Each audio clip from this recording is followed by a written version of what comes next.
Hello, all my chickadees.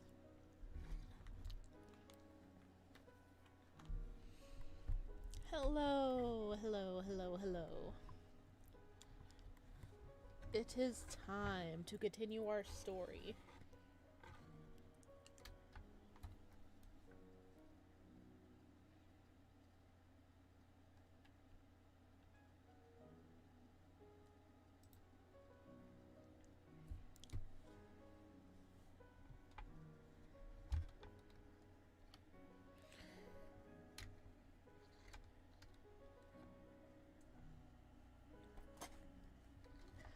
I hope everybody has been doing great. I know I missed streaming with you guys last week. But, you know, sometimes things happen. But it is time for us to dive back in and see what trouble Aura is going to get into this way. Alright, let me do a little YouTube intro. Hello, all my chickadees! Welcome back to Mannequin Academy. My goodness. This is part... I don't even know anymore. Maybe 7 or 8? If you want to see the other parts and catch up on the story, they are uploaded on my YouTube. And they have their own playlist, so you can just go there and check up so you can see what the heck Aura's been getting up to, which has been a lot. And yes, we're gonna go ahead and jump in and see what happens this time. Where did we leave off? Oh yeah, spicy. Okay, I think we left off right here, right? Yeah, we left off here.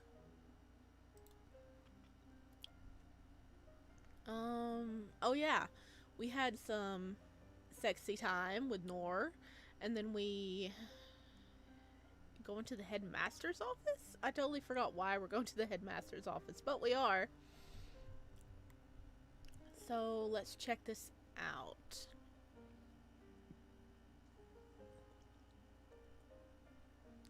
Voices could be heard coming from the headmaster's office, with the door left slightly ajar. Not wanting to interrupt any important meetings, I decided to crack them open some more and peek inside before knocking. My boy! My boy! St. Clair! Do not overthink this, Artemis. Angelo is like a grandson to me. Leaving him in my care for the time being would be the best decision. Are you leaving? Is he leaving?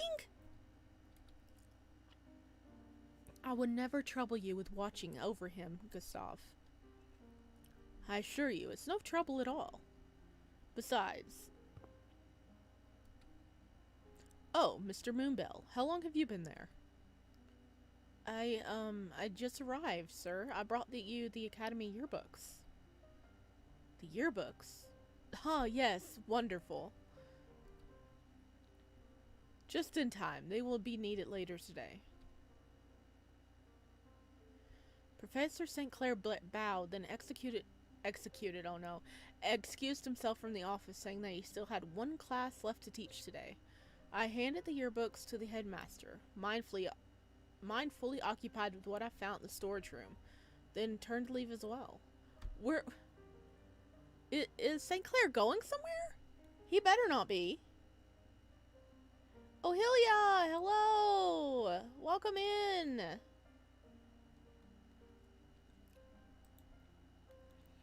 I couldn't wait to investigate the records. Are you in a rush, Mr. Moonbell? Sir? Going to study, aren't you? Your first year students are so diligent. I wish I had your determination when I was your age. Please, sit down and take a rest for a little while. Let's have a chat. Okay. Not us being alone with the headmaster. Yeah, this isn't nice. Yeah, I just want to go, you know, do some snooping. The headmaster gestured towards a single chair on the opposite side of his massive desk, then took a seat himself. We've not had the opportunity to get to know each other. I pride myself on understanding my students, Mr. Moonbell, not as a group, but rather as individuals with unique goals and needs who, once in a while, need some guidance. I'm here for them, after all.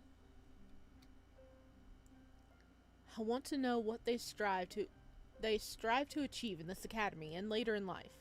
But not only that. I want to be aware of their joys and fears, their desire too. All things that make up who they are and what motivates them.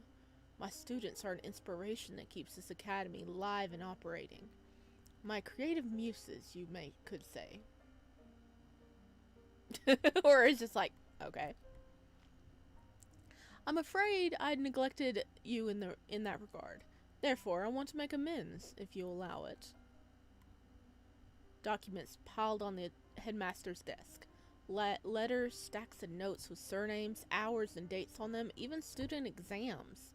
When he noticed me looking, he smiled, gathering the latest and putting them in one of his desk drawers.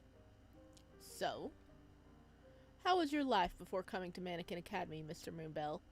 Why does everybody want to know? We don't want to talk about it. We don't. What headmaster is this motivated? I don't even think I knew my headmaster's name. Well, I knew mine, I think. Well, I don't remember it now, but I knew it at the time. For high school, for college, no I didn't. The headmaster already knew all about my background, so I wasn't entirely sure what he expected to hear. I fidgeted in my seat, trying to come up with a passable answer. It was like any other life led in an orphanage, sir. I had no family and very little friends.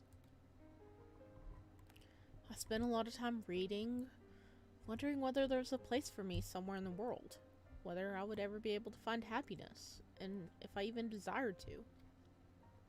Everyone has a family, Mr. Moonbell. Dude! Orphan! What part of orphan don't you understand, dude? What do you think an Orphan Omega life was like before the academy? Exactly. Dude, orphan. My family. I get asked a lot about that a lot. Orphans are people who don't have families. Like, biologically, yes, everybody has a family, but an actual physical family to be around them and take care of them, no. Your eyes are very unique. You must have inherited them from one of your parents. My eyes? Heterochromia is a gift in itself, but yours is especially distinctive, so vibrant and contrasting. But, forgive this old man, I do have a habit of making conversation about the strangest things when there's no one to stop me. Maybe you have some questions? Anything you'd like to know? Well, actually, I'd like to ask you about the academy, sir. How did you become the headmaster?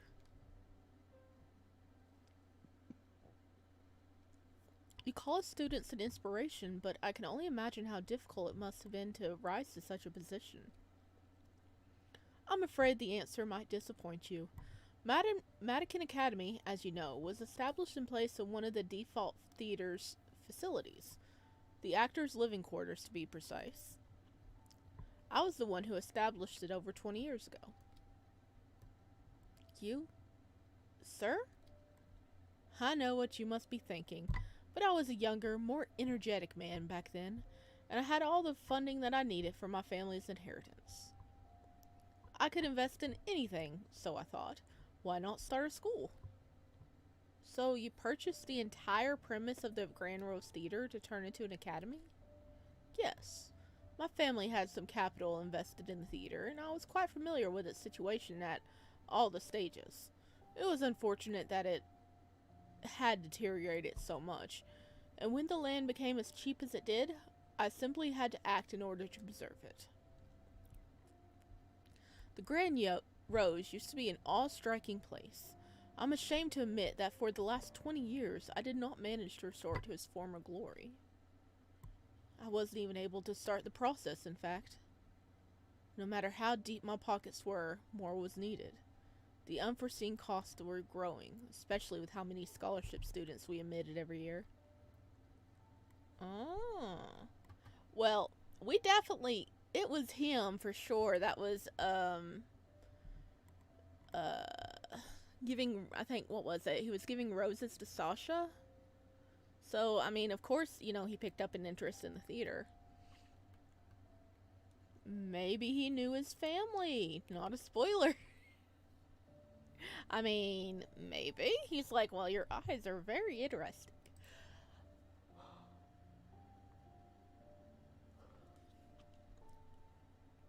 Your work is admirable. Why did the theater deteriorate? You mentioned that the theater deteriorated. How exactly? It does interest you, doesn't it? Ask the questions.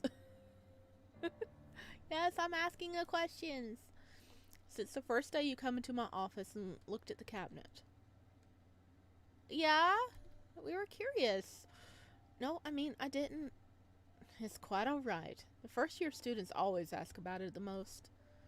And then, once the topic is exhausted, they tend to just forget about it. They learn that it's not half as exciting as they thought. I do know that a murder happened there. Or so they write. Wait, a murder happened there? I totally forgot about that.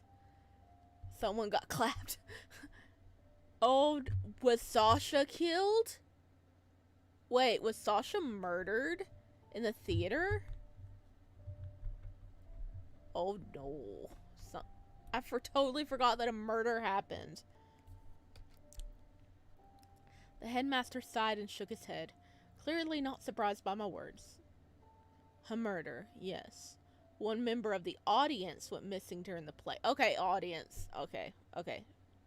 So far, Sasha's fine. Sasha and Louis is fine as far as I know.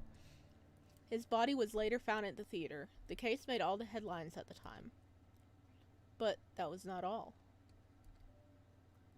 Before the tragic occurrence, a couple of the theater's staff members had gone missing, never to be found. A fire broke out in the building a year later, injuring two. Oh my god, it's cursed. People had started whispering about the theater's curse a long time before the actual murder took place, but it was the last nail in the coffin, the final straw that made the public turn away from the Grand Rose for good. Before I managed to ask about the details, the headmaster rose from his seat. I've taken a lot of your time, haven't I? My apologies. The theater's history still pains me. I nodded and followed the headmaster, standing up as soon as he did and bowing respectfully. His body language was signaling me to leave, so I thanked him for the conversation and moved to the door. As I reached for the handle, I thought I heard the man's words, muttering more to himself than they were to me. I wish things didn't turn out the way they did. No, it was someone with blonde hair. Oh, okay. I didn't read that. Go back. In the afternoon, I spent almost an hour talking to the headmaster. In the end, I spent almost an hour talking to the headmaster. When I was finally dismissed, the clock showed 5 in the afternoon. There are hundreds of students in the academy.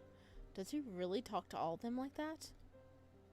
Maybe only with the newcomers. I should ask Nor and Esha. This is their first year here as well. As I went upstairs, my mind drifted to Nor once again. It happened when my thoughts soften these days. They wrap themselves around the tall, handsome Sinketi, and I refuse to let go. Recall the various angles of his face, the way the sun reflected off his earrings, the way the corner of his lips tilted upward asymmetrically when he was amused. Suddenly, I was overwhelmed with the urge to see him. He might be in his room. Classes are over for the day. It was probably, certainly, reckless to go to the Alpha Wing to check. It is reckless, dude. How many times? How many times, Aura? My god. Even with Oscar and Raymond gone, the Alpha Dormitory was still an off-limits area for Omegas. Then why are you going? But I really, truly yearned to see him. It was as if something deeply rooted and primal inside of me was pulling my body towards Nor's. Not taking no for an answer. Was it a normal behavior for alphas and omegas that weren't made it to suffer from separation like this? It didn't feel normal. I have to go see him. I'll be careful. Oh, I've heard that before. Oh, problem child. The Alpha dormitory was mostly empty except for a few students here and there, but no one paid much attention to my presence. Not wanting to invite any trouble, I headed straight to Nora's room. The fact that he still even has the thought, does he have the memory of a fish? I know, right? So many disasters has happened and he's just like, oh my god. I know I have a memory of a goldfish sometime, and I do believe he does as well. My gosh. He has no self-preservation instinct. He doesn't. At least no one's paying any attention to him. Here it is. He might not be home. I guess he's not there after all. Too bad. He might be visiting with his brother. I walked around for a bit, hoping to stumble across Nora in the park or in the common room, but it was fruitless. When the sky finally turned back, I decided to go back to my room. My head was full of thoughts. I knew that falling asleep while in that kind of state was out of the question, not to mention that it was still relatively early. Cammy hadn't returned to the room yet. I pulled out the theater records from my bag and decided to give them a closer look instead. Woo, time to snoop. Alexander Liloff. Louis Ardell. I should have asked the headmaster about them. He mentioned that he was involved in the theater's affairs, so he had to know them at least a little. He had that article in his cabinet, too. The records were full of names that didn't tell me anything. From the stage director and his assistants through people that worked on the lighting and the scenography to main sponsors. I skimmed over them, not particularly interested. The list of the stage play titles were much more revealing. The grand row seemed to grow together with Liloff as the man was present in every single one since the Rose Prince, which only made sense if he was considered such a sensation at the time. The theater clearly wanted to make the most of him. And, from what I can see, Louis Ardell was often his co-worker. They were partners in 5 other stage plays. They had good chemistry. I read through the description of each, finding that Alexander Liloff often portrayed fragile Omegas experiencing the hardships of life, while Louis Ardell supported him as a strong alpha and companion and lover. How typical. And yet the public seemed to love it, never having enough. I guess the actors are to thank for that. They had to be great at making the characters come alive and amazing the audience with captivating drama, even if the plot was rather simple. I checked the records and put them behind other books on my... Okay. Man, I can't read today. I closed the records and put them behind other books on my part of the shelf, then reached for the hand mirror. As Nora said, the item looked expensive. It was weighty and intricate, with handmade ornaments and crystal glass. If it was something from 20 years ago, it barely aged, and yet it looked like it belonged in a different era. What is it, though? Why was it stored together with the records? It probably belonged to, Sasha.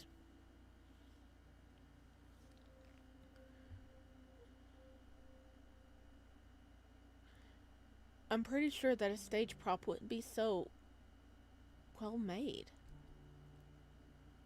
Upon closer examination, I noticed a tiny curved front on the inner rim of the enveloping of the glass. The writing read, "Always yours." Light? Is it coming from the side entrance again? I tiptoed to the window. it was difficult to see where the flickering light had come from. It could either be from the side entrance like last time, or the common room on the first floor. It's not late yet. I can still go out and see what's going on. Oh, is it the twins? Or is it the alphas sneaking in? I put my shoes on and left the room. Surely enough, when I looked out the window from the dormitory corridor, I saw shapes of people near the side entrance. Honestly, I'm starting to think that someone is breaking into the academy at night. I have to see what's going on. Pushing the thought that I was doing something stupid again to the back of my mind. Well, at least he's acknowledging he's doing stupid this time. He's like, well, I'm just gonna push that thought aside. What could happen? I left the Omega wing and went downstairs. Immediately, I noticed that the light in the common room was on, even though the corridors were already empty at this hour. Maybe it's Cammy. He hasn't returned to the room, so... Forgetting about the mysterious silhouettes for a moment. He does have the memory of a goldfish. At least he's self-aware. He is, but he isn't doing nothing about it. He's like, well, this could be stupid. Nah, I'm good. Oh, child. Forgetting about the mysterious silhouettes for a moment, I decided to peek into the common room and see who was there. To my surprise, it seemed empty except for 2 people. Hang on. Okay, hang on.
Okay, I'm back.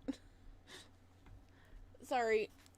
I have a friend that's, in the big city nearby, and there were some things I needed to pick up, and they're like, well, I'm out there. I'm gonna pick up stuff for you. I'm just gonna call you a couple of times and make sure this is what you need. So I'm really grateful for that, and this is the only time they're out there. So I'll have to pause again later. But we're going to continue right now. Professor St. Clair and his son Oh, the babies! My boy! My boy! Oh! Oh! There's his bite mark! There's his mark! Oh! Oh, they're so cute! Baby! That sucks that his stupid alpha, like, bit him like that, so he's, like, chained to that guy. Oh!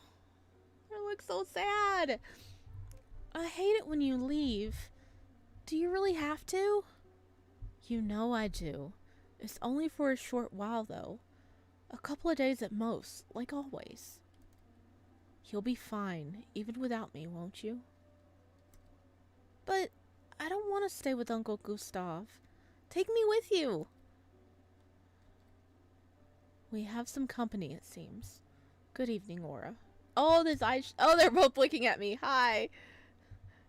Why does that child look so creepy looking at me like that? He's like, how dare you interrupt time with my dad? Oh. Okay, theory time, because I have to drop theories. What if the reason he has to leave is because his heat's coming up and he can't share his heat with anybody but the person that marked him? And so he has to leave during his heat. My theory.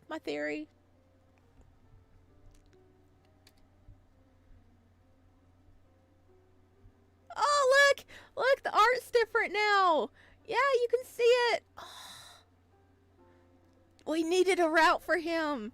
We needed a route for St. Clair. Oh. Come on. I would be a perfect, like, dad to your child, okay? He likes us. Okay? We're totally fine with you having a baby. Good evening, Professor. Hi, Angelo. Hi. Professor St. Clair patted Angelo on his head lovingly and pointed towards the other side of the common room. It's bedtime already, but I'll allow you to play for a while longer. There's a lot of interesting albums on the bookshelf over there. How about you go check them out? Tell me what you've read later. Sure. He's such an energetic child. Adorable. When Angelo was no longer within immediate earshot, Professor St. Clair let out a little sigh. He looked troubled, even with the small smile that still lingered on his face. Sir, forgive me for asking, but are you going somewhere? Not exactly. My heat will start soon, and I have to leave Angelico in someone else's care when I won't be able to look after him. Oh. Look at Aura blushing immediately. Yeah. Can we help you with your heat? I mean, so respectfully, but we're here. That explains a lot. I took a brief glance around, confirming my initial impressions that there was no one in the room except for us. It was somehow odd to witness Professor St. Clair having a private moment like this with his son, when all I ever knew was his professional facade during classes. But on the other hand, it only made sense. Although there were several other members of the teaching staff that resided on the academy premises, as far as I knew, Professor St. Clair was the only one living in the main academy building itself. It was only natural to see him after hours from time to time. Professor St. Clair's eyes, gentle and calm, even when my gaze slid over that one spot on his neck I knew I shouldn't be looking at, refocused on reading my expression. So that's how it looks. Technically, I knew it was there. Professor St. Clair didn't make a secret out of the bite mark, that it marred his skin, but he certainly didn't flaunt it around either. I knew that there was a story behind it, a story that dictated his decision to hide the old wound under an accessory, a story that, most likely, was an uncomfortable one to tell. Are we gonna learn it? I want to know. I knew all of that, and yet seeing the mark in person was so much different than simply knowing about its existence. It was real. It was proof of a past he couldn't erase. No Omega could. Do you want to know how I got it? The professor's voice was light and airy, infiltrating the tension surrounding us and turning it into something almost intimate. For a splinter of a second, I felt like I was family. Yes, if that's something you feel comfortable sharing, Professor. Come sit first. Tea, maybe? I made more than enough for 2 people. The professor pointed to a porcelain pot standing on the table next to him. There were 2 cups prepared, one half-filled and the other clean and empty.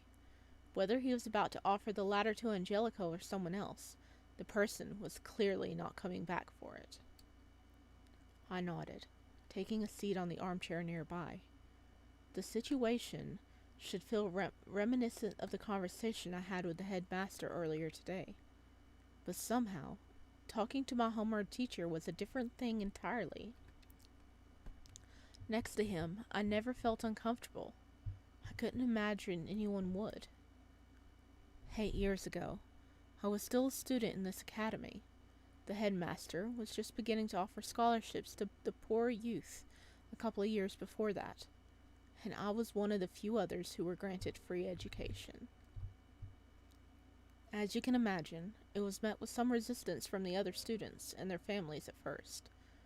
Why should they pay if others have received the same thing for free? There weren't many of us, and even though we wore the same uniform and attended the same classes, everyone knew who we were and why we would always remain different, at least in their eyes. I know how that feels all too well. My professor must have had it even harder. Not only was I an Omega and an Alpha dominated by an academy dominated by Alphas, but I was an Omega whose family had no penny to spare. A rather jarring sight to some, even now, after all these years. So I was singled out, not by the professors, thankfully, but by my classmates, and those students that didn't even know me felt very strongly about my rightful place, as they would often call it.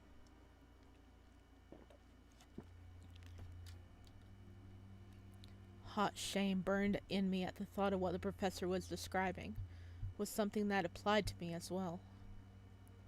I did my best to ignore it, and even managed to climb to the top of my class with my good grades. Everything was under control, until he showed up. Hello, King! How you doing? Welcome! We're getting some backstory on my boy, Professor St. Clair. Oh my goodness.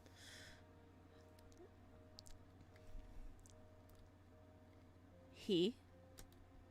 Could it be the man that gave Professor St. Clair the mating bite? An alpha that had everything. A respectful background.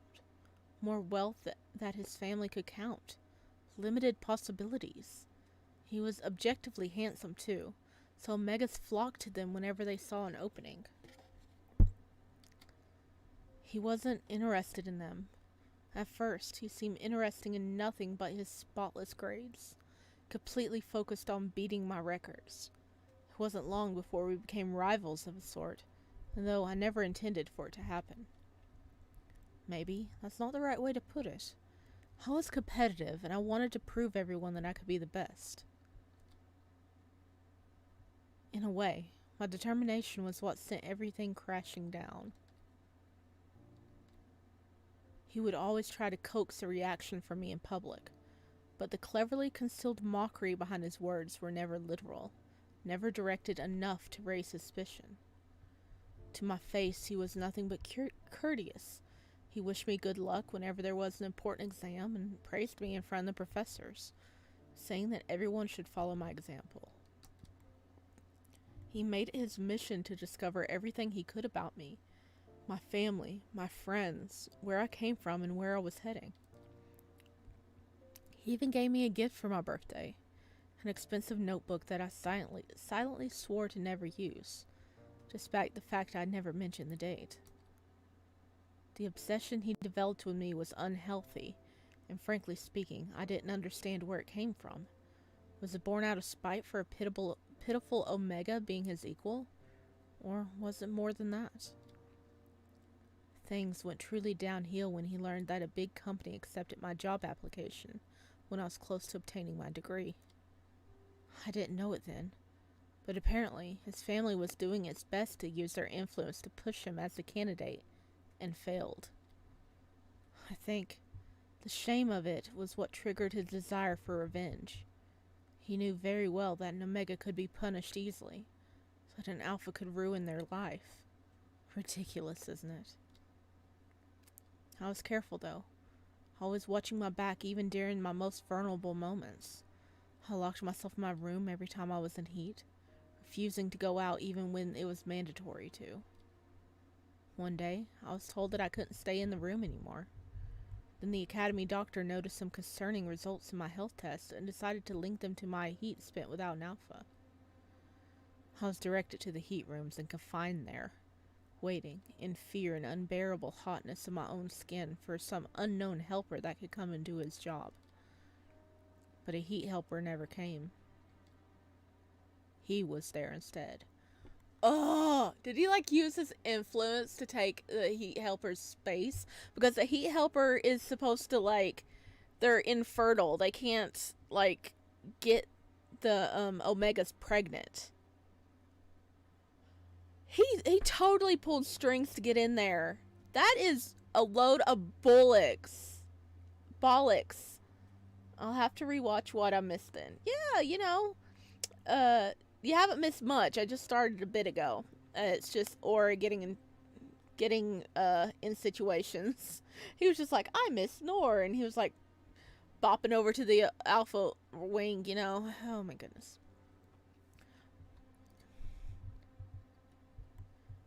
Did he bribe the heat helper that was supposed to see me? Or the doctor? I asked myself this question over and over again. But in the end, it didn't really matter. He disappeared after the deed was done, casually so and without sparing a word, leaving me alone and terrified that something irreversible had just taken place.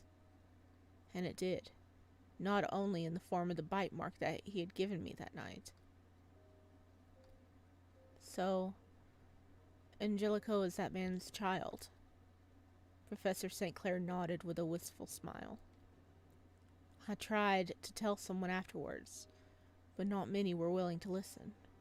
He was the one with the connections and reputations. He was the Alpha, and therefore his word was always worth more than mine. What about the headmaster? Headmaster believed my story to a degree, but it was difficult to make my case when the academy doctor, the heat helper, and he all testified otherwise. Needless to say, I lost the job. Not only the newly formed bond pained me, but the pregnancy turned out to be a difficult one, even at an early stage. My grades declined, and so did his interest in me. The headmaster pitied my circumstances enough to offer me a position as professor after graduation. It was a great kindness on his part, given that at the time, getting pregnant in the academy meant breaking one of his core rules, and in turn, getting expelled. Becoming a professor meant a steady flow of income and a roof over my and Angelico's head. It was more than I could ever dream of anywhere else. Naturally, I agreed. The professor's words waited in the air, heavy and infectious. I didn't expect to hear any of them. Didn't expect to learn something so private about the man that inspired me with his kindness and dedication every day. What should I say? What kind of reaction would be proper? Stubbornly, my inner voice remained silent. I apologize if the story was too much. The reason I decided to share it is that something bad seemed to have happened to you as well recently. Am I correct? Yes, you are very correct. We were very close to being. Yeah. Well, we were in one end, because I got a bad ending, but yeah. Man, I feel sorry for our boy. He was marked out of, like, spite and jealousy. For a pure act of revenge, he was marked and impregnated. So nobody believed him because the other guy had the money and the connections to do whatever the freak he wanted. And he would have been expelled too. But I mean, at least the professor took a little bit of, or the headmaster took a little bit of pity on him, and he was like, okay, well, you can become a professor. So, my goodness, that is horrible. How do you have many friends, Aura. One of them reached out, consciously or not, signaling that something wasn't right.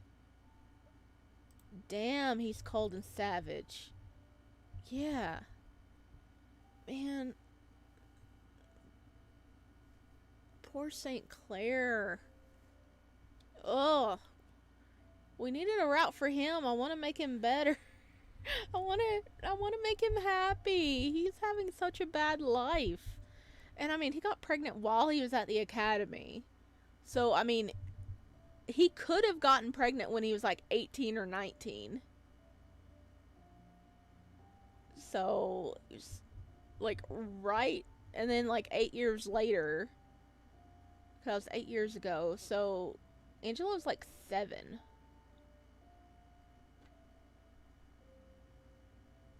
Dang, he's young. You have many friends, Aura.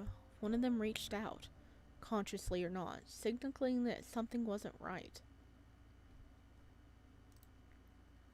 You weren't in your room the entire night, and the next morning the storage room was found turned into a complete mess. Not to mention that 2 Alpha students with a long, shameful history of harassment and violence landed in the medical room the very same day. I don't know any details.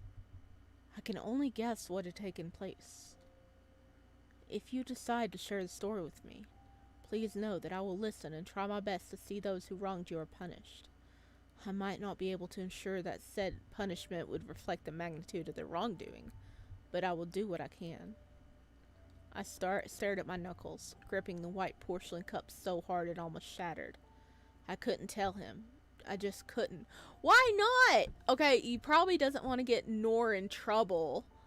But, dude, he told us about what happened to him. If anybody would understand, it would be this guy. Okay? If anybody would understand, we should tell him. At least tell him. You don't have to tell him Nor came to your rescue. You can just say somebody came in that I do not wish to name at the moment. But you need to tell them what happened. Aura! The embarrassment and humiliation was one thing, but I simply didn't believe that people would take my side, just like they didn't listen to Professor St. Clair years ago. Even in a progressive school like Mannequin Academy, Alphas always had a say before Omegas, no matter how hard someone tried to assure us otherwise. Not to mention that I was a nobody without any proof to back up my story. St. Clair would believe you. He would believe you, Aura. Gosh, I'm gonna... Ugh. He would believe you. Just talk to him. Such a soul gone to waste. Well, can't do much about it. Well, at this point we can't. Oscar and Raymond would tear me to pieces for trying to ruin their reputation father. I had no doubt in my mind that their families would make sure that it hurt both me and Nor. The professor seemed to understand and sympathize with my silence because he only nodded, with a gentle, sad smile. Ah! Dude, I trust you. Apparently Aura doesn't, but... Seeing that, something in me shattered, and I felt an overwhelming urge to explain my decision. It's not that I don't want to tell you, Professor. I just don't want any more trouble to come to anyone's way. I wouldn't be able to live with myself if it ever happened. So, it's not yourself you worry about. No, Aura never worries about himself. He... Oh, gosh.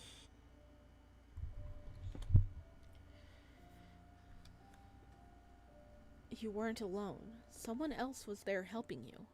I've already gathered that much. It wasn't a statement. It wasn't a question, but a statement. The emotions behind it was hard to read. I suppose that, given the evidence of the brutal fight that occurred in the storage room, and was undoubtedly found, it only made sense that a third party was involved in the incident. Yeah, you're not much of a fighter. Not that I doubt your prowess in any way, but the person that punished Oscar in your stead didn't hold back. Well, perhaps a little. He was trying to hold back on him, but then they opened their big mouth and insulted his brother, and he had none of it. He was like, okay, listen. You want to be knocked unconscious? This is how you get knocked unconscious. Enough not to kill him.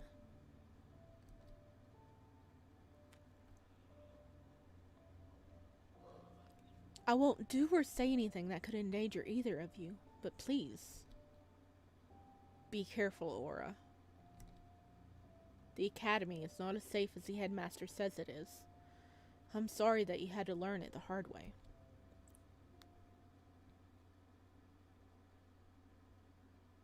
Caught in an unexpected exchange with Professor St. Clair, I returned to the Omega Wing later than I planned.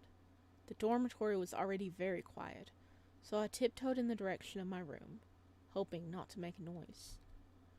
The night was pitch black, not illuminated by the plethora of stars and the moon like usual, so I almost fell over once or twice, feet getting caught by some loose wooden boards. Almost there. When I was passing by Esha's room, however, I noticed something peculiar. There was light coming from inside, one I could see from under the door in the glaring empty keyhole, an indication that he wasn't yet asleep despite the late hour. And there's this distinct scent surrounding it, a strong, fragrant wave, not yet at its full potential, but certainly getting there. Is he in heat? Every Omega smelt different during that time, so it wasn't always all that obvious, but in his case, I was almost certain. I stopped right in front of the door, wondering whether I should offer Esha my help. Did he have enough water? Did he eat well before it started? Was he at all prepared?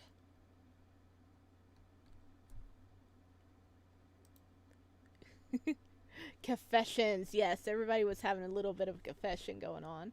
Ooh, that. Oh, Helia knows where we're going here. Welcome back, by the way. Thank you. I missed you guys.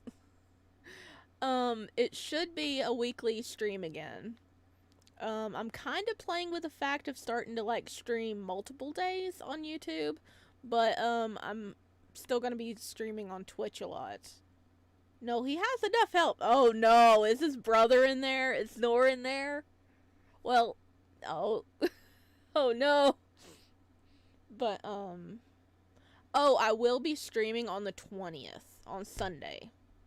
I don't know what I'm going to be streaming yet, but that is my 1 year streaming, 1 year VTubing anniversary, so I'm going to be streaming on Sunday. It's going to be a dual stream. I don't know what I'm going to do yet, but I say he needs more. Yeah, he always needs more help.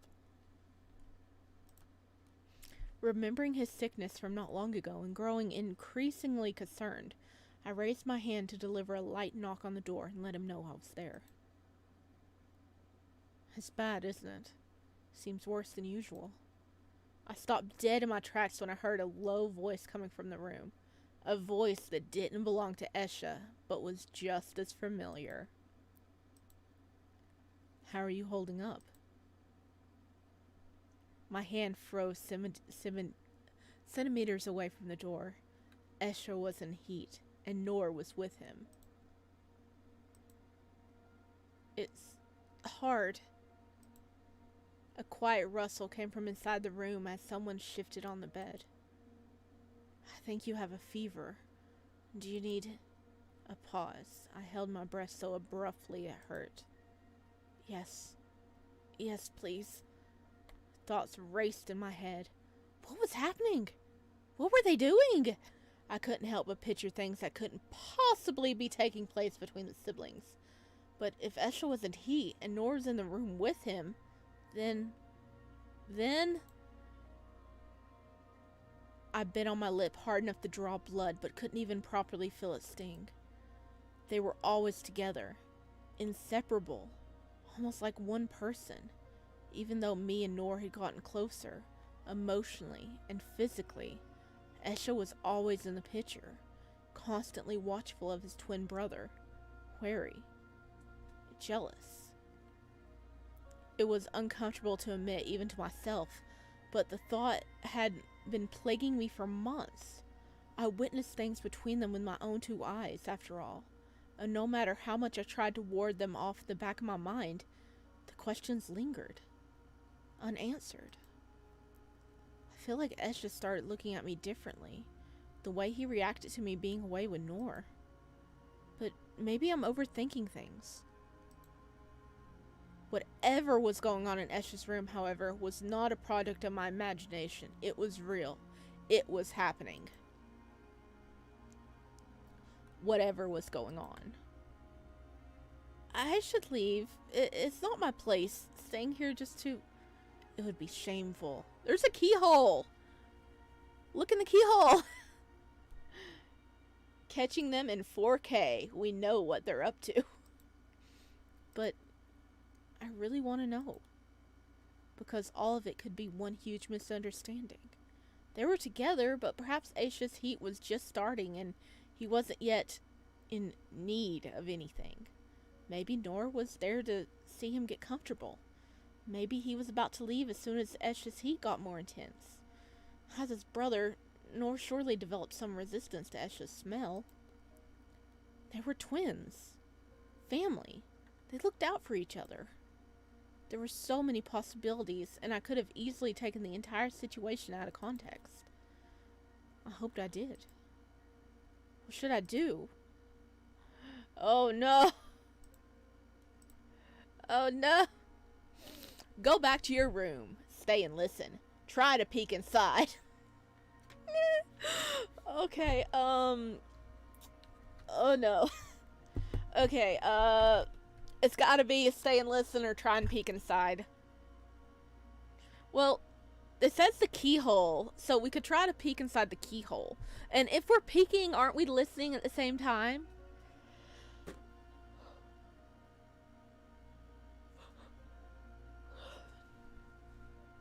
Okay, Ohelia says we should stay and listen.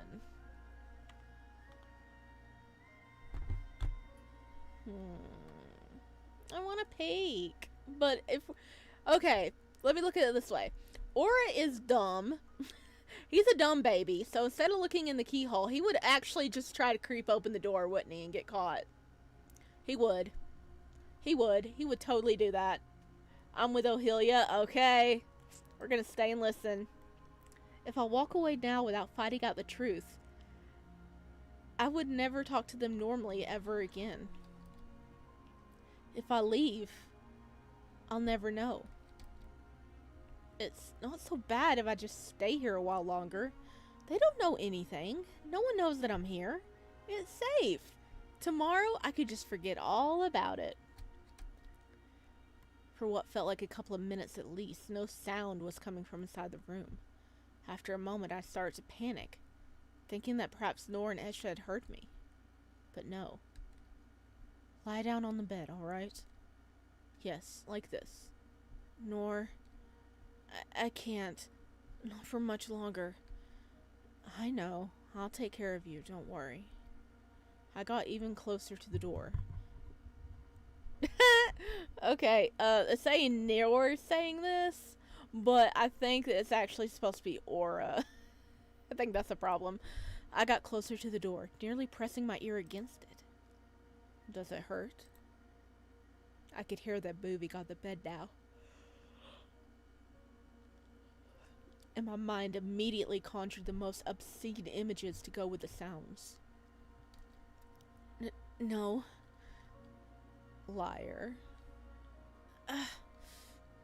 Better. Nor, I've got you. I can't listen to this anymore. I better leave. I straightened up, shaking and suddenly cold. My hands were trembling. I didn't even register my way back to the room, but when I was in safety in my own bed, under the warm, cozy duvet, I allowed myself to just close my eyes and drift away. I could think about all that tomorrow. Wait, what if they got caught? Exactly. The day of our final exam was getting close, and the tension it brought could be felt even outside the classes. Okay.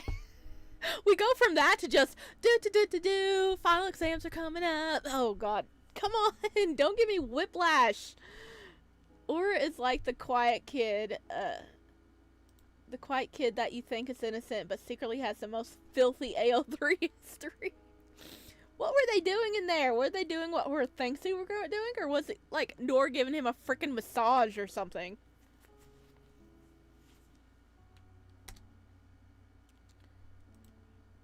The Omega dorm was unusually quiet these days. Every afternoon was the same. As soon as the students retired to their rooms after classes, most of them closed the doors and committed to studying until late hours, oblivious to anything else taking place in the academy. Yes and no. That's not helpful, Ahelia.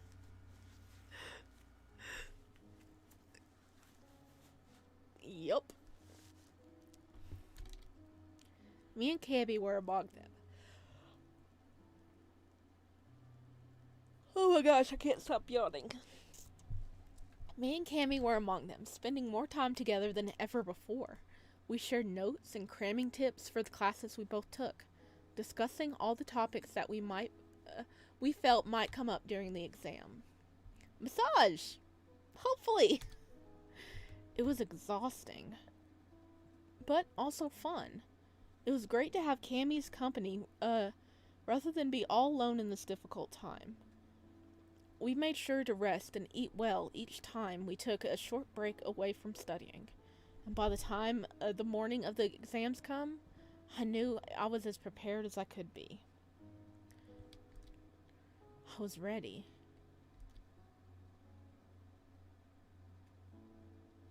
Okay, that's enough. Cammy shut the sociology book closed and threw it on his desk with a loud thud. We're crazy! Our first exam starts in 30 minutes? And we're sitting here studying even now. Well, I love Cammy so much. He's an angel in every route. He good boy. Well, honestly, whenever I was in college, I would do that. I would, cram study right before the test. I'm officially done. Period. I can't memorize anything beyond what I already know. If they choose to ask me about the ancient history of the Omega laws, I swear I'm gonna lose it. I nodded sympathetically, giving Cammy a small chuckle. My own book landed in my bag as I stood up, stretching before I swung it over my shoulder and moved to the door. Unlike Noah, who's non-existent in anything but his route. Yeah, Noah just doesn't exist unless you're going after him, does he? No more studying. Let's do this. Good luck, boys. BRB, I need a coffee refill. Ooh, you go get that coffee, King. I never studied, but I passed, so I think I'm good. Good job, Ohelia.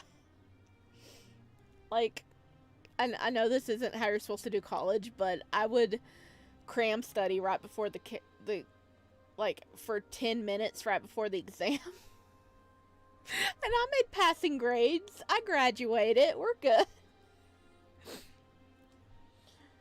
Because I have, Aura's form of memory, like a goldfish. It'll go in one ear and out the other, so that was how I had to do it. But yeah, never studying and you passed? Heck yeah.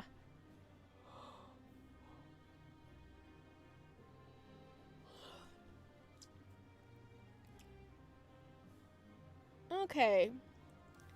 While we're waiting on King to get back, I am going to call my vet really fast and make sure I get something. I'm sorry, it's just because somebody is going to be going to pick it up in a few minutes, so I have to double check. I will be right back.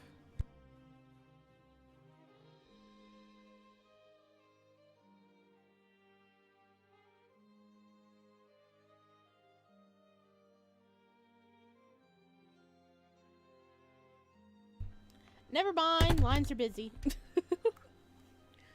Okay. There's a line of students all the way to the examination room. It seems that we are not going to be asked to enter by name, but at the time of arrival. Now that I look at all those terrified faces, I actually feel more than nervous.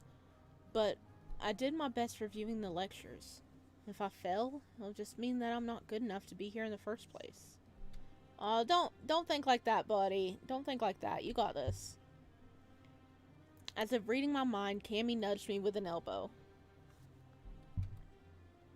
Remember how you said, let's do this, all confident a few moments ago? You should stick, to this cool guy attitude. We've got this. Imagine what all those people who didn't prepare are feeling right now. There's the twins! What were you doing last night?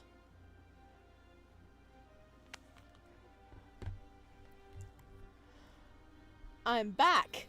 Coffee acquired. Heck yeah. Welcome back. Oh hell, look at that. Everybody's already here. It's so crowded. We should find the right line. Our first exam today is from geography, so it should be in A01 in front of the library. Right, let's see how long it is. I hate standing in queues. They didn't notice me. Maybe that's for the better. All of a sudden, I could feel my chest tighten. I actively avoided the twins ever since that night, which luckily wasn't very difficult thanks to our individual schedules and exam preparations. But now that I saw them, the memories were back with redoubled strength, hitting me like a ton of bricks. I didn't want to allow myself to think about what I saw. What do you mean what you heard? What you heard? You didn't see nothing. I didn't know how to approach it. Whatever they felt for each other, was it really my business to pry into it? But it is. Because you love him. I bit down on my lips, trying to choke off that pitiful voice that resonated in the back of my head, saying that whatever hope I harbored had died back then. Nor was dear to me, so much that I had trouble going to sleep, knowing that whatever I felt for him might not be reciprocated at all. I wanted to talk to him, desperately wanted to ask him all those questions that were eating me alive. I wanted him to look me in the eyes and say that he and Esha, that they... Aura? It's our turn. Oh, you're supposed to be getting your head in the game, buddy. This is not it.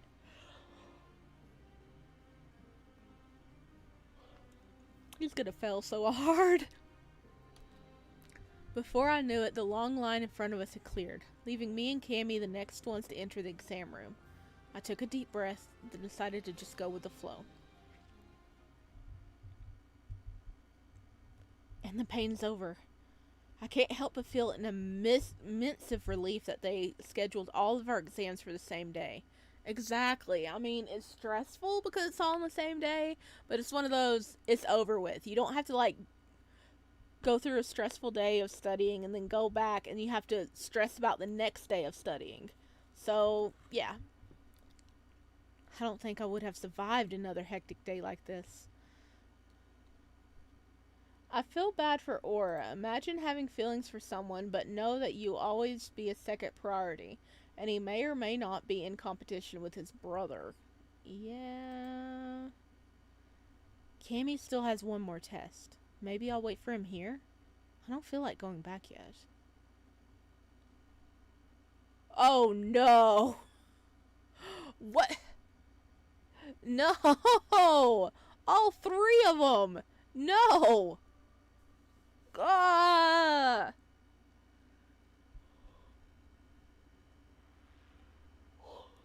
Vincent, you little bastard! What are you doing there?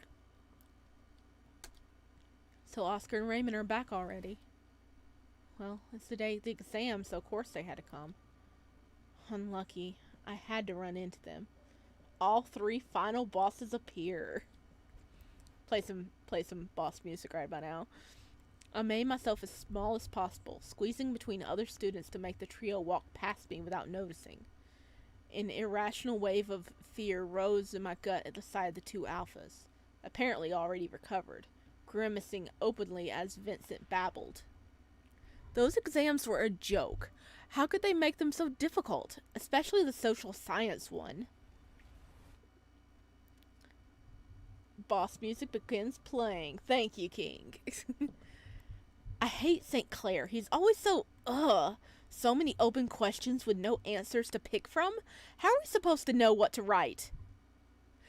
Because you pay attention in the class. That's how you know how to write. It's called studying. It's called listening. It's called learning and retaining information. Ugh. I thought his exam was really easy. Stop whining already. It's your own fault for taking his shit class, Vince. Of course he did. He's such a good Omega. Shut the fuck up. Did anyone ask you for an opinion? I wonder how well you did. How was your architectural exam, Oscar? I think I caught a glimpse of your very empty paper. Did Raymond just nope out? That's what I thought. Your old man is not going to be happy. He tried so hard to secure you that internship, and it all depended on your score today. Not my fault. I couldn't study.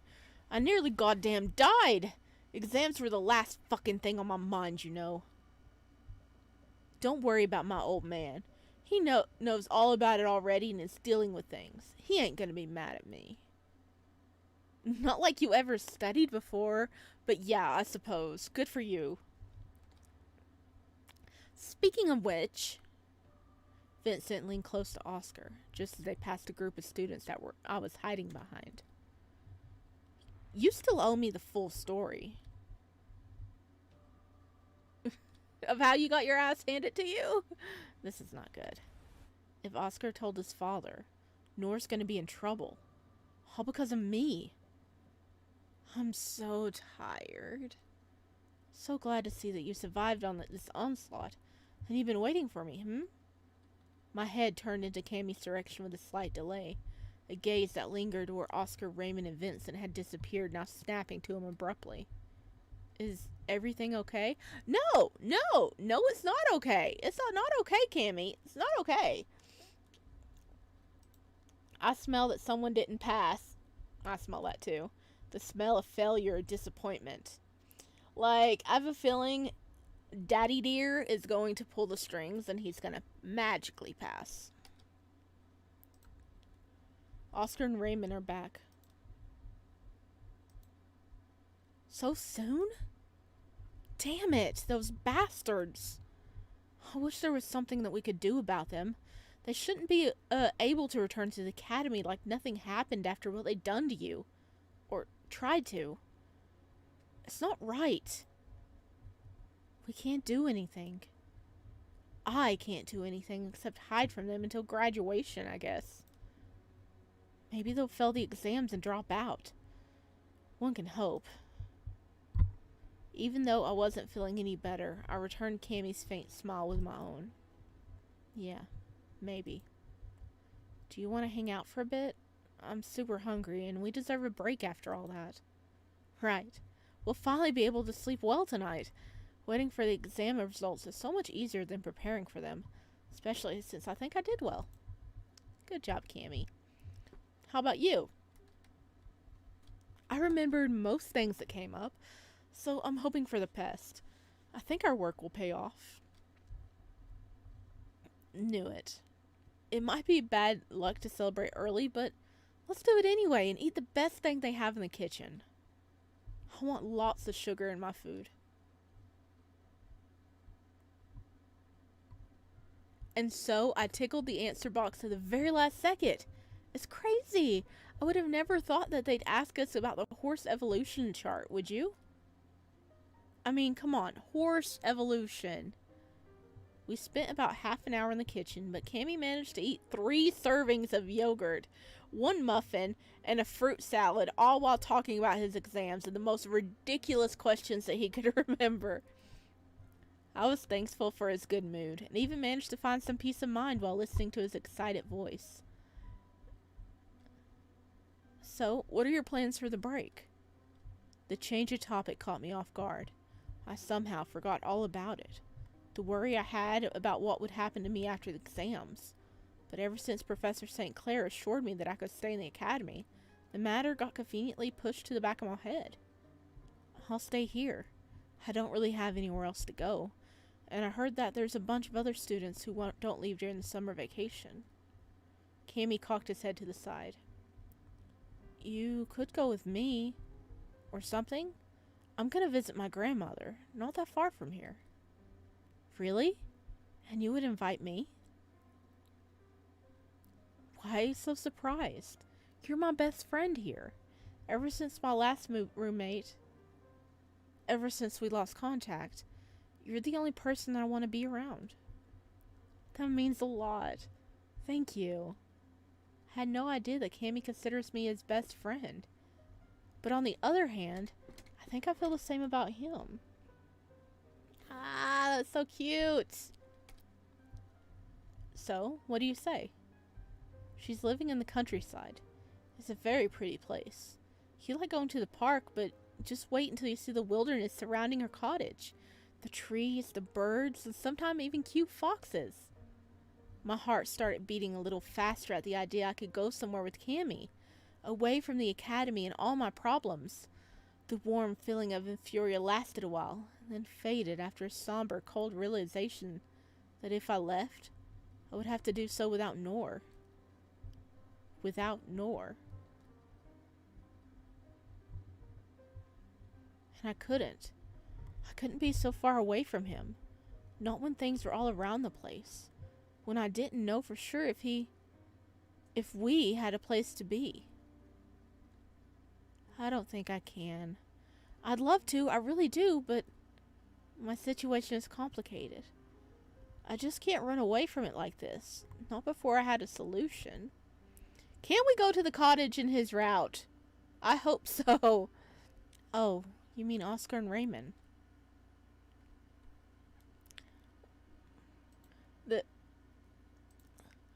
The exams have labs dropping. The worst question I was asked was, what was the salary of nurses in 2008? What kind of question was that? The random freaking year. I mean, maybe, it was like a year or something before. But, oh my god. What the heck? That is a random freaking question. I've totally forgotten some, but there were some really ridiculous ones out there.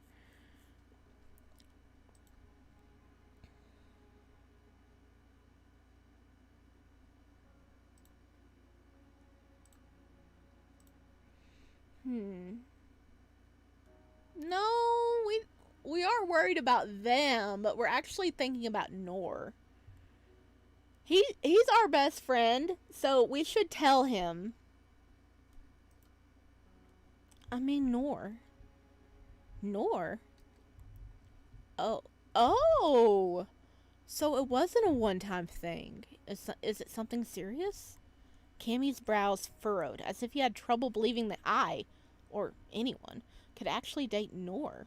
His fingers drummed against the table for a while. How did I not notice? We were very sneaky about it, I think. And it's not like... I'm not sure how serious it actually. We've been getting closer lately, more intimate for sure, but at the same time, how do I put it into words? At the same time, it feels like there's a major misunderstanding between us as well. And it's entirely possible that I simply don't understand his intentions. That didn't come out as well at all. Oh, Aura. Did you two talk about it? Nor seems like a guy that you can talk to about things. You know? No, he didn't talk to him about it.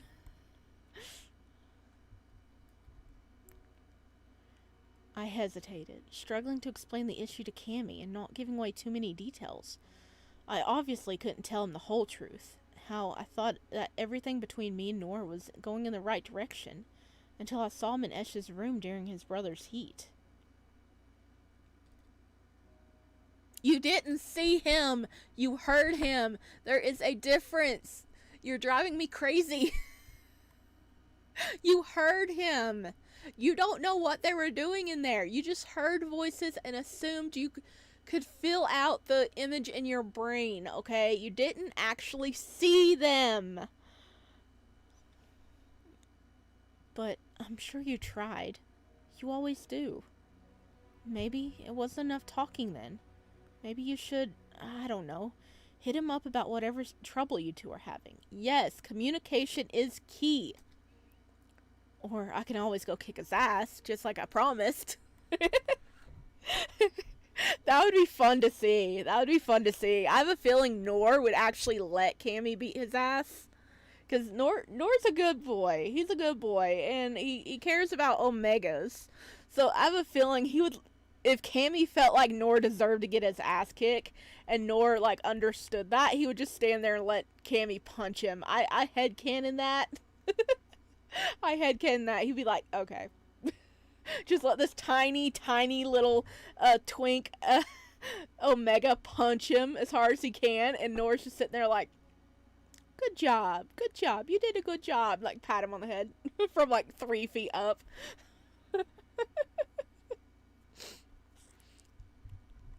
I can't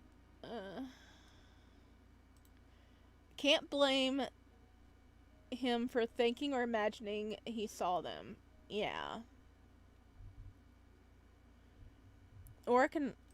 Okay. I love Cammy, but the punches won't do anything. No. It'd be like, you know...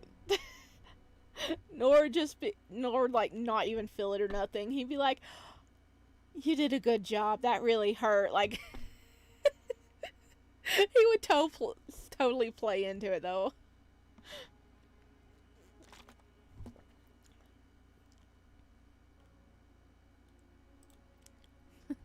Maybe I mean I should go talk to him. I don't think I can do it anytime soon. Not when my thoughts are all over the place. And the situation is not as simple as it may seem. I get it. We finished the rest of our meal fairly quickly. Cammy didn't seem upset that I declined his offer to go on a summer vacation with him, but the dull feeling of having lost a great opportunity was still sitting heavily on my heart, burning with regrets. I'll go with him next time for sure, if he invites me again. Oh, I wish we could have gone with Cammy. We parted ways on the second floor. Cammy heading into to our room, and me to Professor St. Clair's office. I knew that there was some work that I could help him with concerning the exams, so I headed to his office, wondering what it was. Oh, is your heat over now, buddy? Well, it has been a few days. Please enter. Oh, Professor DiCiario's here.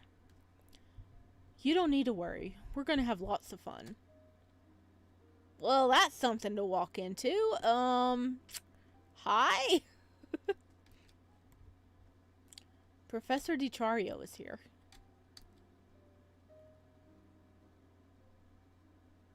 Just a moment, Aura. Professor St. Clair greeted me with a smile, then turned back to his guest.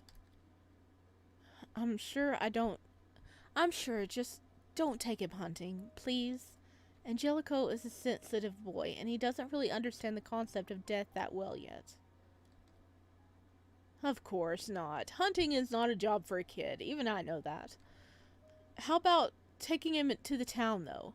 There's an art expedition dedicated to Sinclair in the National Museum during the weekend.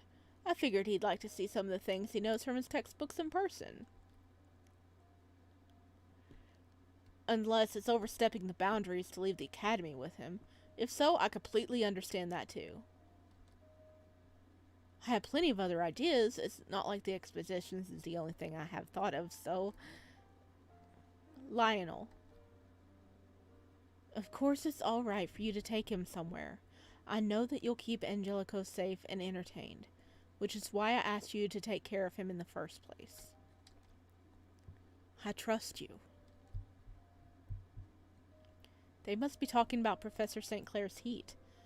I had no idea that he's that close with Professor DiCario, but hey, we found out last time DiCario is a good guy.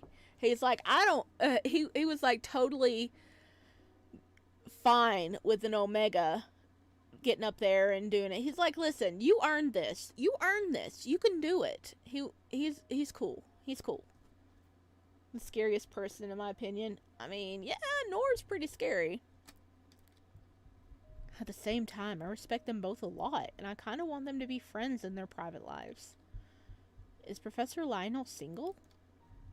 Am I weird for hoping they become a couple? No, you're not weird. St. Clair needs a good alpha. He needs someone to take care of him. And he can trust. You know, but if he wants an Omega, he can go after an Omega too, you know. I don't mind. The two men talked for a while longer, though it was obvious they tried to wrap up the conversation because of my arrival. When Professor DiCario finally turned to leave, I noticed a faint blush on the apples of his cheeks as he walked past me on his way to the door. Oh, he likes him. He likes the pretty Omega professor. So, Aura, the task I have for you today is sorting today's exams. It's not a lot of work. I think we'll be done in less than half an hour if we hurry. I ship that. The speech he gave Aura won me over. Same. He won me over too. I like him. He's a good guy. I hope they end up together. The exams? Should I be allowed to see them? I took this exam myself. Each exam is in an envelope with a seal and its owner name at the top. Don't worry. I nodded, feeling a little silly for asking. Of course, Professor St. Clair wouldn't be showing what other students wrote on their examination sheet, or allowing me to modify them. Let's get down to it then. Just like I was told, the assignment didn't take long. We had one shallow box for each of the classes and had to put the corresponding exams in each of them. It didn't escape my attention how Professor St. Clair was unusually quiet during the task, ordering the envelopes absent-mindedly and not trying to start a conversation like he normally would. He's got a lot on his mind, you know, especially with his upcoming heat. But at least he's got, like, a responsible person watching Angelico for him. He seems stressed. Is it because he had to leave Angelico for a few days, or is it something else? After the talk we had in the common room that evening, I couldn't help but feel protective of the professor. His life was hard, probably still is, and yet he never showed any of it to the students. I wanted to support him in whatever way I could.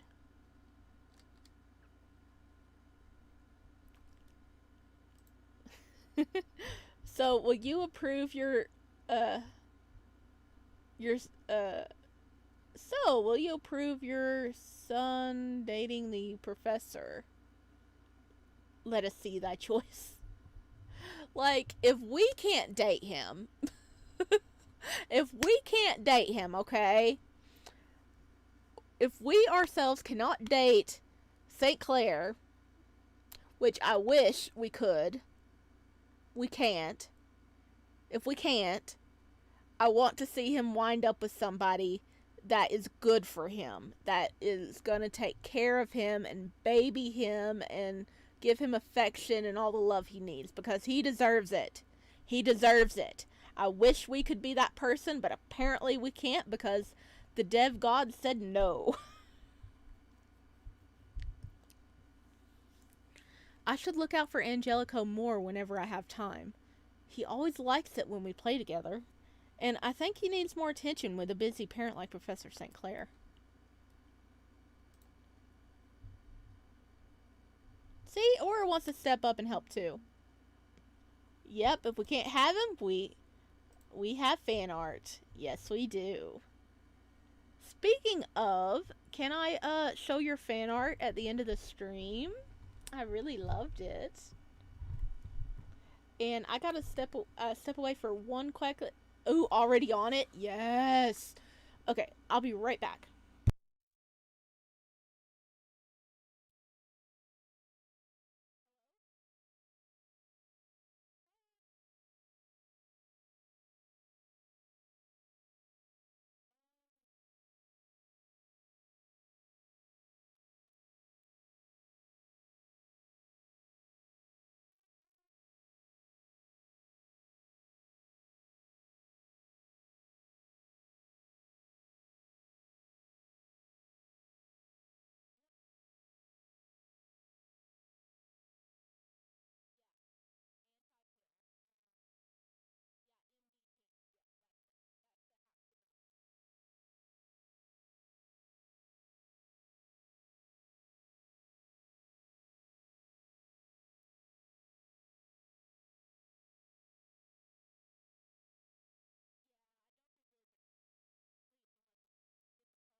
Alright, guys, I'll be back in just a moment, okay?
Okay, I'm back, guys. My friend was at a store and had supplies I needed for my job. So, I was pointing out which ones I needed. Um, well, goodness, what were you guys saying here? Uh, okay, yay, I can show your fan art later. I will. At the end of the stream.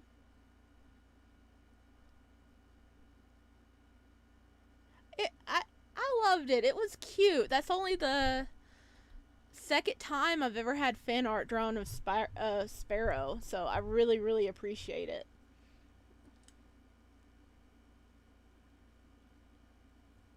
You did it on your phone with your fingers? That's fine. I've drawn stuff on my phone with my fingers too. Uh, take a medal. You deserve it. Yeah, you do.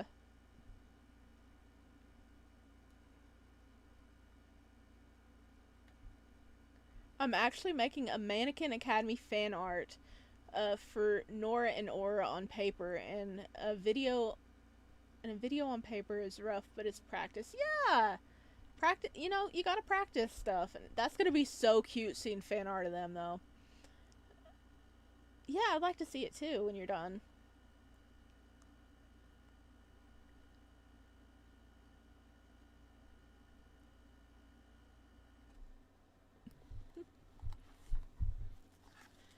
All right. Do do do do do. All right, we're gonna jump back in.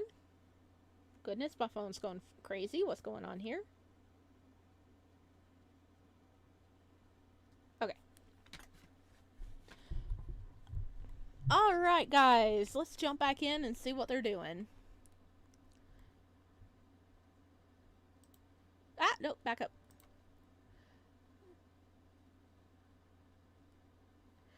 When my job was done, I left the office planning to go back to my room. What I didn't expect was having to stop on the way, but I had to because a group of students were talking about a school-related announcement in raised, agitated voices. An assembly? Now? But no one said anything about it before. I know, but I heard that it's something urgent that couldn't wait. Oh, and it's Omega's talking. But why wasn't it announced?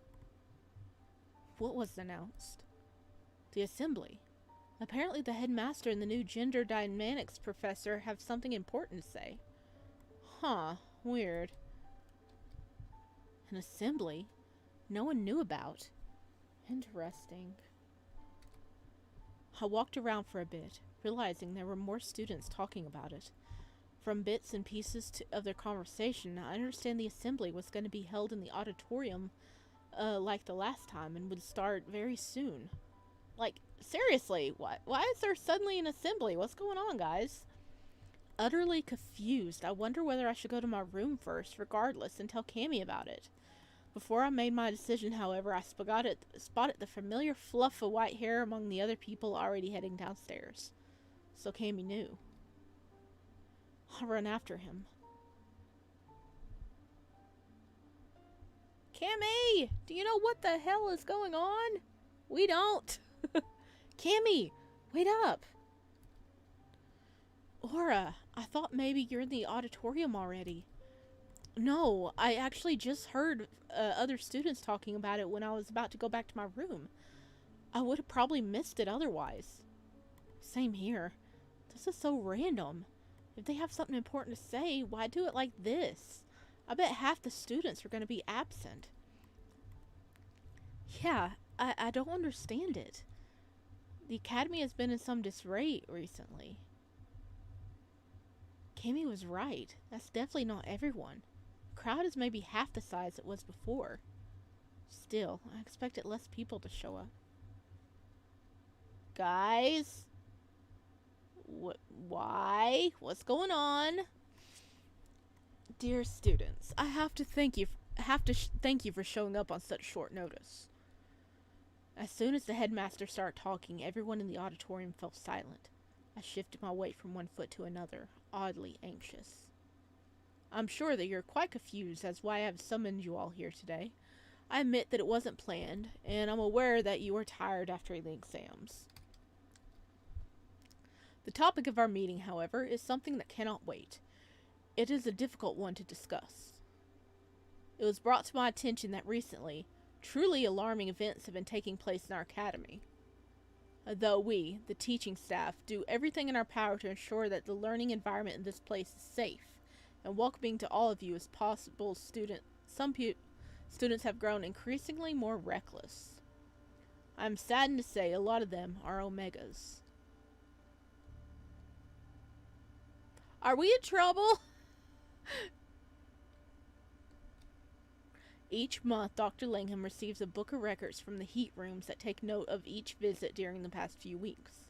What he learned from this month's record is not concerning to say the least. Doctor, please explain. Let's see.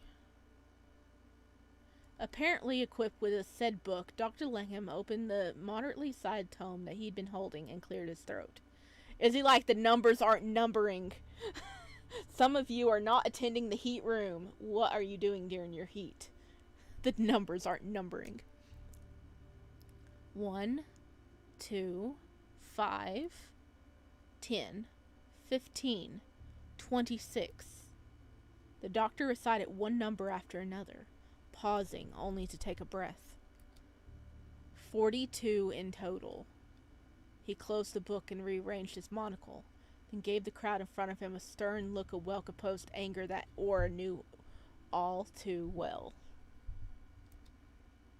The list goes on, mind you. It doesn't end there. What you've just heard is a number of Omega students that did not appear in the heat wing when their heats were due. To our knowledge, most of them, if not all, also weren't in their rooms at that time. Oh no! 42 Omegas? Holy crap! They all out getting some.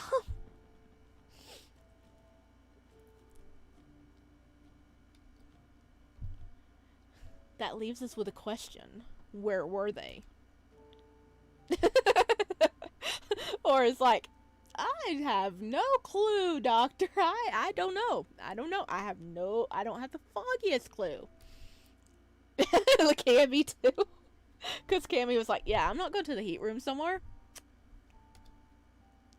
Or it felt like the world spinned in front of his eyes, leaving him breathless and shaky on his feet. How did the doctor find out the students weren't in the dormitory? Does someone spy on them? From the corner of his eye, he could see the cold shock painted all over Cammy's face. Of course, it hasn't been mandatory to spend 1 heats in the heat room. We've never felt the need to impose such a strict rule because most of the students were mature enough to do so anyway.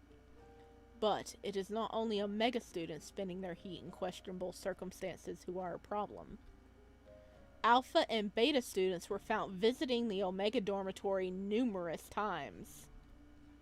Many wander around the academy premises after dark, going back to their rooms late at night or not at all. Some insist on exploring the old building of the theater, despite our explicit warnings and requests not to do so.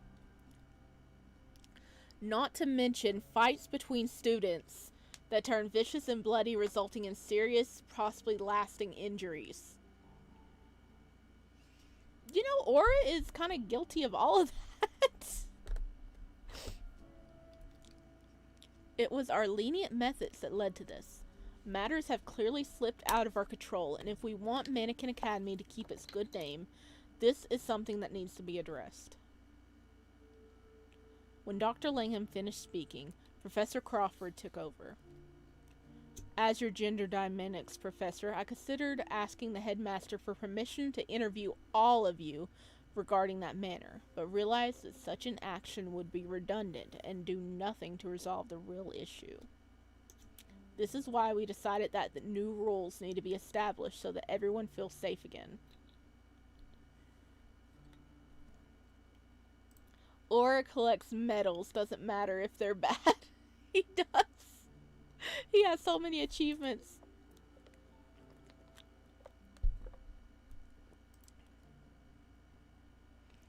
Correct. I swallowed a bile rising my throat.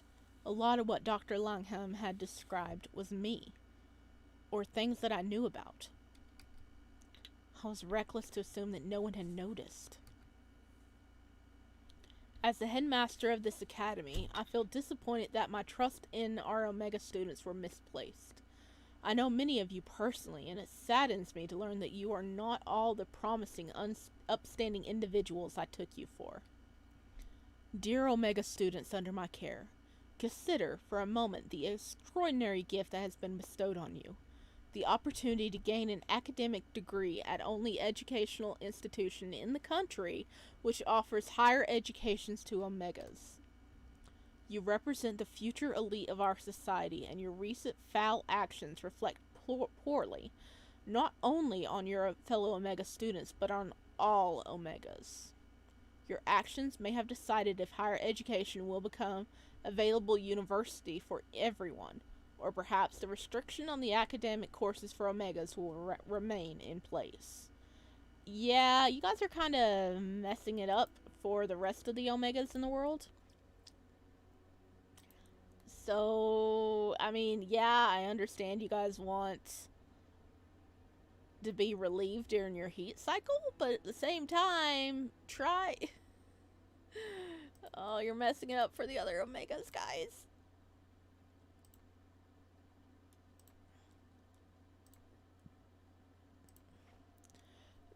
Think not of your immediate bodily needs, but about your future, and above all, think about the historic responsibility that all of you bear for the future of kindred Omegas. All schools for Omegas have traditionally been single-gendered for reasons apparent to us today. Yet, I will continue to believe that all genders can learn under one roof. It behooves you to prove me right. The rules that we agreed on are not meant to restrict you. They're there to help you focus on the most noble of pursuits that you all signed up for when joining the Mannequin Academy, the pursuit of knowledge.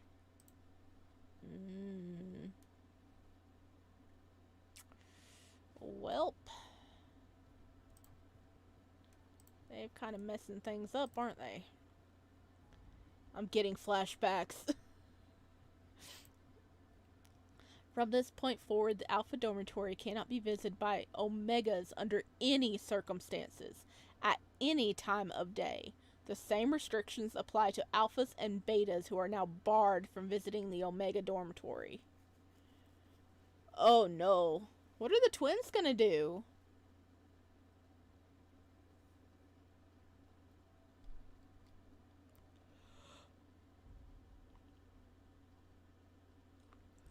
The only exceptions to this are the members of the student council and obviously the teachers.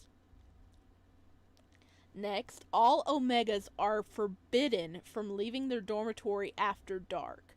This isn't really such a draconian measure as it appears to be. Those of you who are unused to visiting other dormitories won't notice much difference. From the outset, the dormitories have been designed to be self-sufficient units. You have bathrooms, toilets, access to water, and other utilities.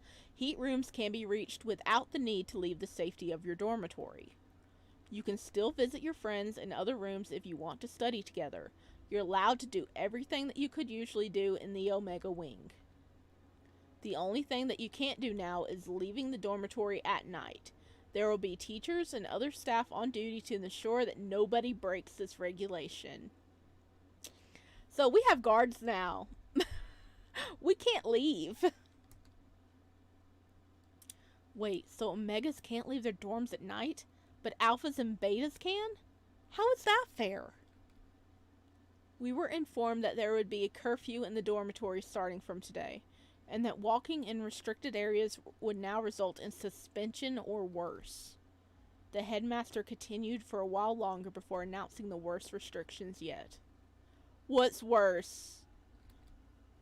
From now on, every Omega student is required to spend their heat in the heat wing. If their presence is not marked in the records, they will get expelled. What the malarkey is this?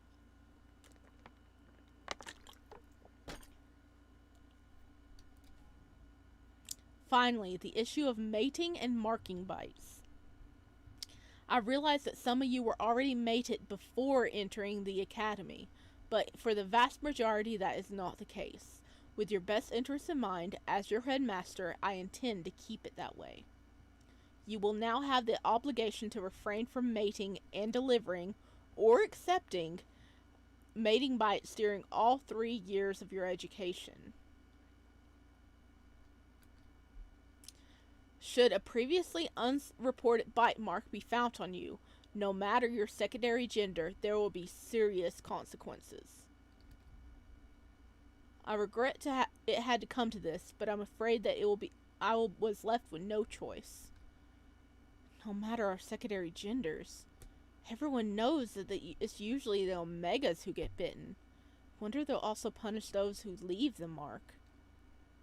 The aforementioned changes are effective immediately. If you do not comply with the new rules, you will face disciplinary action and expulsion if necessary. The Board of Professors, myself included, will review the cases and decide on the appropriate measures for the offenders. If you've left any personal items in the dormitory of the opposing gender, you can ask the student council members to retrieve them for you. The announcements continued, but I tuned them out, struggling to process everything. This means that I'll no longer be able to see Nor in his room, and he won't come to the Omega Wing either.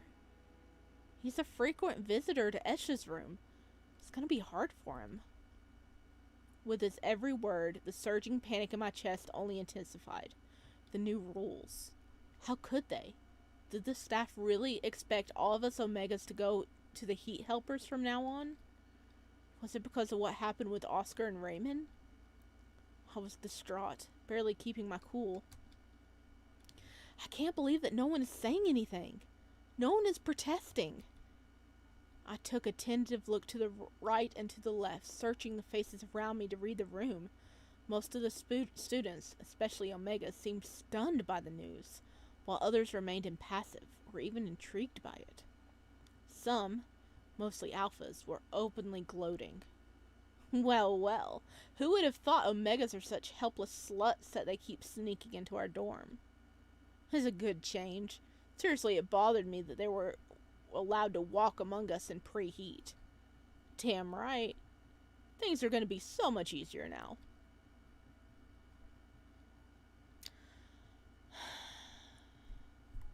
Why are they raising the security so high? Well, they're done. They're just like done.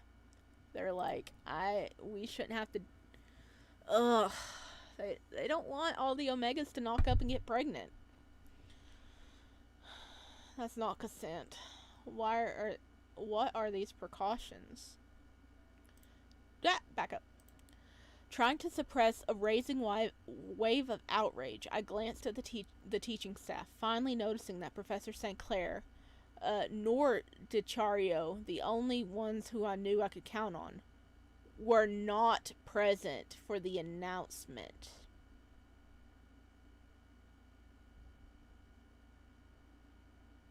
They're not there, so they can't say anything to oppose it. Because, those two would definitely have something to say about these new restrictions. Were they, not informed? Were they not informed on purpose? Where are they? If anyone has any questions regarding the new rules, you can always come to my office. Dr. Langham and Professor Crawford are also available during the regular hours. What about the other professors? That'll be all for today. Once again, I apologize for the unusual timing and ask for your understanding. My dear students, thank you for working so hard to prepare for the exams. Forget about your worries, because for now, you can relax completely. Get ready for the new semester. Enjoy your vacation, everyone. You've earned it. Have a wonderful afternoon. As if I could rest after that.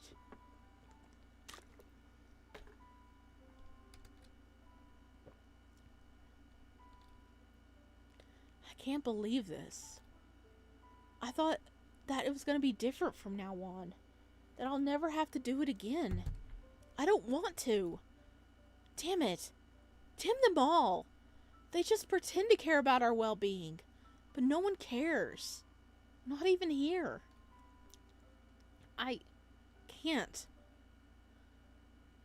Cammy, wait. He left. I think he went that way, if you want to go after him.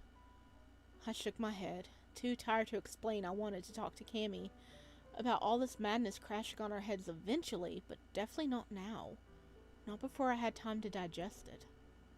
Similarly, I had even less desire to talk about it with Gilbert.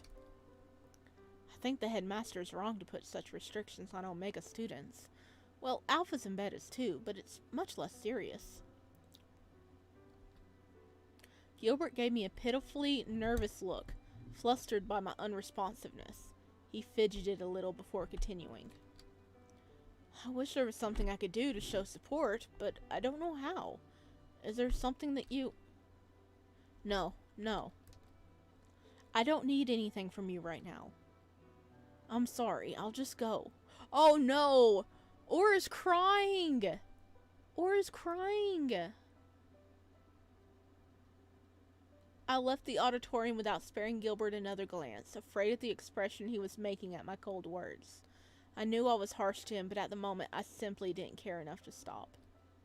My feet carried me forward until I came across the secluded alcove with an unobstructed view of the patio in the second dormitory building, away from everyone else. I didn't want to risk Gilbert, or anyone else for that matter, finding me. I rested my back against a cool wall, closed my eyes for a second. I felt numb, betrayed in a way, by the academy and the headmaster. No matter what he had said before, no matter how kindly he talked about his students, he clearly didn't understand Omegas and what they were put through every time they tried to insert themselves in a scenario meant only for Alphas and Betas.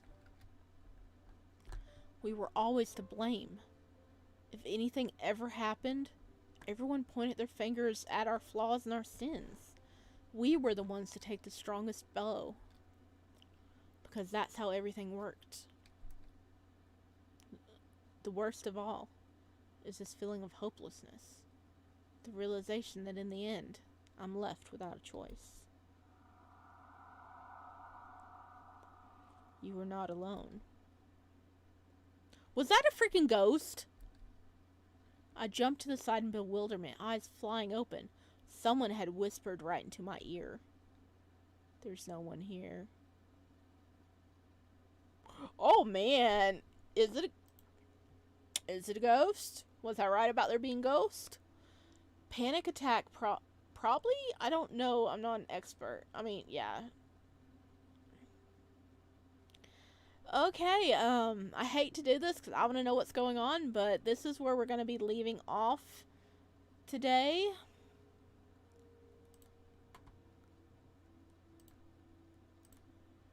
One, because our 2 hours has passed, and two, my throat's starting to hurt. But wow, they really cracking down. They're like, listen, Omegas, you can't do any of this anymore. Like, why? Ugh.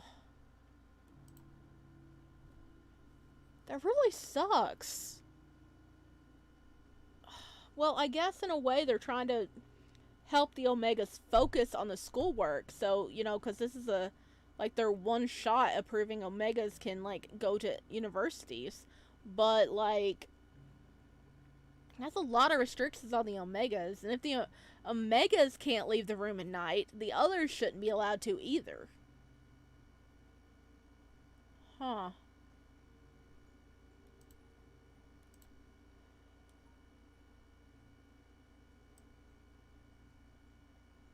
Yep, Omegas get one thing and Alphas take it away. Exactly. It's a load of bollocks. It has not been happy times.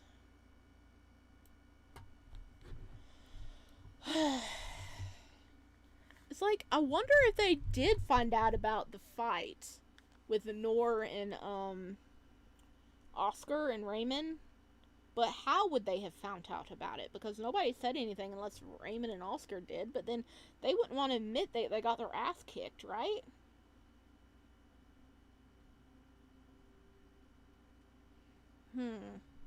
What do you guys think? Not force them to go to the heat rooms. Exactly. Cammy's really upset about that. Because remember, Cammy had been going to the heat rooms, then he's like, I can't do it no more. I can't do it no more. And for his last heat, he found someone to help him through it because he couldn't stand the heat rooms. So, I mean, it's supposed to be like heat helpers that are infertile that come in and help. But what are they really doing if it's like making all these people step away? Because that's like 40, what was it, 42 different Omegas did not go to the heat room. So have you thought maybe the heat helpers are doing something shady and they don't want to be in that?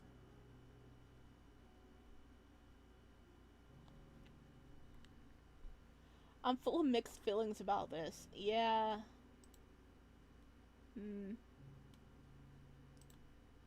Alright, give me a second here.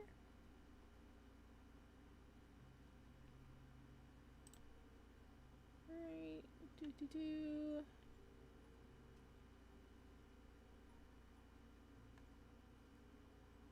Where is this? I'm looking for something.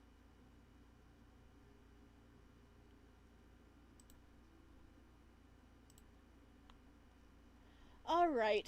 If all goes well, we will be joining Aura again next week on Wednesday, if everything goes well. I am streaming on Sunday for my 1 year VTubing anniversary. I don't know what I'm going to be playing. Everybody's voted for a BL game, but I don't know what yet. So, it's going to be a surprise. But... There we go. All done. But, before I go, as promised, look at the fan art Ohilia made last time. Bop! Yay! A new route, St. Clair. Isn't that adorable? It's St. Clair and Sparrow. It's so cute. I love it so much. It's so adorable. Wee. You did such a good job. I love it.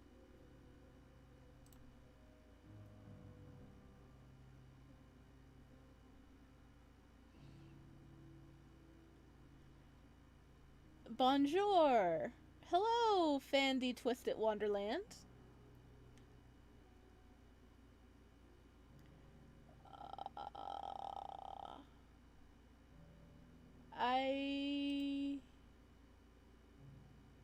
I do not know what you say.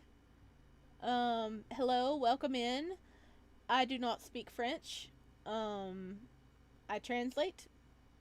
But hello, nice to meet you. We're actually about to end the stream for today.